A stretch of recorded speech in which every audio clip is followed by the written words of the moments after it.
ఓం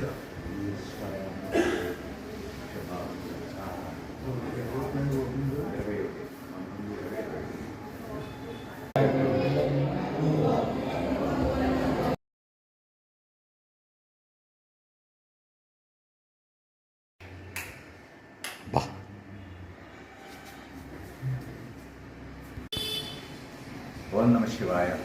వాగర్ధావ సంపృక్తో వాగర్ధ ప్రతిపత్తయే జగదపితరో వందే పార్వతీ పరమేశ్వరవు. మన పశ్చిమ గోదావరి జిల్లా ఉండి మండలం ఉండి గ్రామంలో వేయించేసి ఉన్న శ్రీ పార్వతీ సమేత చెన్నమల్లేశ్వర స్వామివారి ఆలయ ప్రాంగణంలో విశేషమైనటువంటి శివ సంపద అనగా స్వామివారు అనేక రూపాల్లో ఇక్కడ దర్శనమివ్వడం జరుగుతున్నది. ఈ ఆలయంలో వాయువ్య భాగంలో నిర్మిస్తున్నప్పుడు, సరస్వతి ఆలయాన్ని నిర్మిస్తున్నప్పుడు ఒక శివలింగాన్ని 8 అడుగుల లోతులో మనం కనుగొనడం జరిగింది. అది ఈ రోజున 27 నక్షత్రాల మధ్యలో ఆ స్వామివారు కొలువై ఉన్నారు.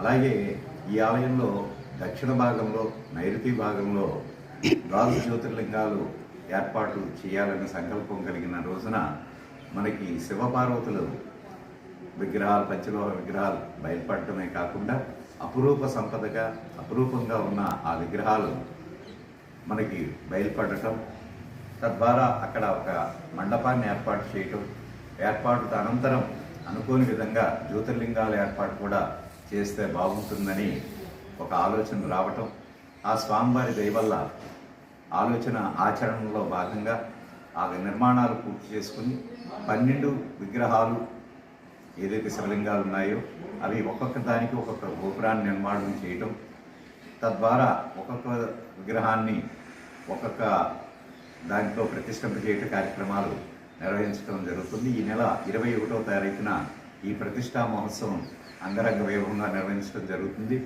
ఆ రీతిలో భక్తులకు స్వయంగా వారు కోరిన మంచి రోజుల్లో కానీ, విశేషమైన రోజుల్లో కానీ స్వయంగా అభిషేకం చేసుకోవడానికి, అర్చన చేసుకోవడానికి అవకాశాన్ని ఏర్పాటు చేయడం జరుగుతోంది.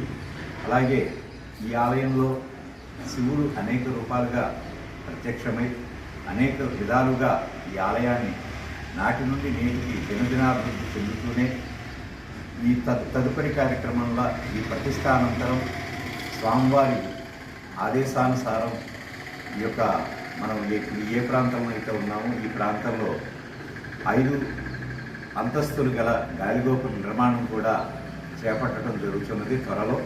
ఈ యొక్క కార్యక్రమాలన్నీ కూడా శివుని ఆజ్ఞతోటి ఇవి జరగడం జరుగుతున్నది.